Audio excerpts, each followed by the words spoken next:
గిట్టుబాటు ధరలు ఏవైతున్నాయో వాటిని పరిశీలించి మినిమం ప్రైస్ని తప్పనిసరిగా పంటలకు ఇచ్చే ప్రయత్నం చేస్తుంది.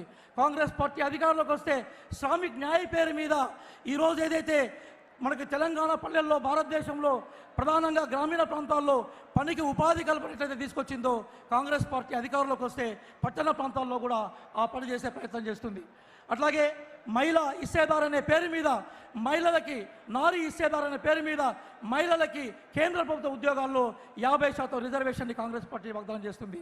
కాంగ్రెస్ పార్టీ రాజ్యాంగాన్ని రక్షించే పార్టీ, కాంగ్రెస్ పార్టీ ఈ దేశంలో ప్రజాస్వామ్యాన్ని రక్షించే పార్టీ, కాంగ్రెస్ పార్టీ రిజర్వేషన్లు రక్షించే పార్టీ, కాంగ్రెస్ పార్టీ పబ్లిక్ సెక్టార్ను కాపాడే పార్టీ. అందుకోసమే ప్రియమైన ప్రజలారా మీరు ఆలోచించండి.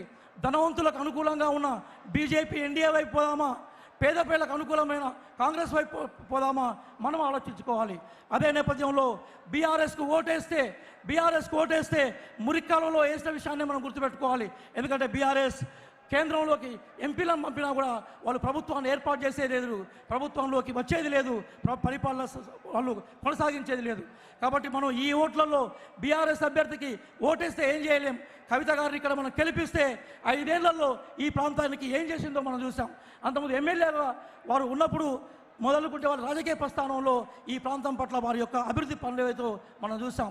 కాబట్టి ఇది సరైన సమయం. It is the right time to take a right decision. It is the right time to take a right decision.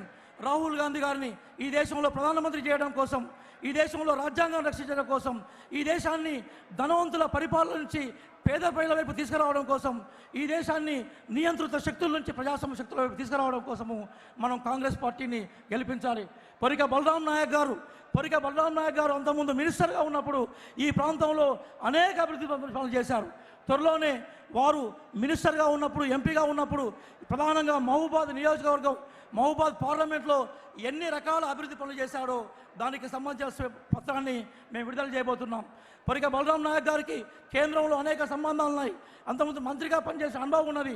మళ్ళీ వారు ఈసారి కనుక ఎన్నికల్లో గెలిస్తే కేంద్రంలో గొప్ప చక్రం తిప్పి మహబూబాద్ పార్లమెంటు నియోజకవర్గం ఏదైతుందో దాన్ని అద్భుతంగా అభివృద్ధి చేసే ప్రయత్నం చేస్తారు. కాబట్టి పరిక బలరాం ఈ దేశంలో శ్రామికులు, పేద పేదలకు సంబంధించిన ఇష్యూస్ మీద ఆయన బాగా అవగాహన ఉన్నది. అందుకోసం ఈరోజు మిత్రపక్షాలు, సిపిఐ లాంటి మిత్రపక్షాలు, అట్లాగే మనకి అనేక మిత్రపక్షాలు, అక్కడ ఆమ్ ఆద్మీ లాంటి మిత్రపక్షాలు, ఆర్జేడీ లాంటి మిత్రపక్షాలు అనేకం కలిసి ఈరోజు మనకు వచ్చిన ఇండియా కూటమిని మనం గెలిపించాలి. ఇండియా కూటమి గెలుపు ద్వారా మాత్రమే, ఇండియా కూటమి గెలిస్తే పేదలు గెలిచినట్టు, ఇండియా కూటమి గెలిస్తే యువకులు గెలిచినట్టు, ఇండియా కూటమి గెలిస్తే ఈ దేశంలో శ్రామికులు గెలిచినట్టు, ఇండియా కూటమి గెలిస్తే విద్యార్థులు గెలిచినట్టు. కాబట్టి ఇండియా కూటమిని గెలిపించి మనం మన ప్రజాస్వామ్య నిబద్ధతని, మన శ్రామిక నిబద్ధతని, పేద పేదల నిబద్ధతని, రాజ్యాంగ విలువల్ని కాపాడుకోవాలని కోరుకుంటూ అందరం కూడా చెయ్యి గుర్తుపై ఓటేసి ప్రజలను ఎడ్యుకేట్ చేసి ఆ రూపంలో మన ప్రభుత్వాన్ని, ఇండియా కూటమిని ఈరోజు దేశంలో మనం నెలకొల్పి రాహుల్ గాంధీ గారిని ప్రధానమంత్రి చేసే దిశలో మనం నడవాలని కోరుకుంటూ ముగిస్తున్నాను. జై కాంగ్రెస్, జై ఇండియా, జై భారత్, జై తెలంగాణ.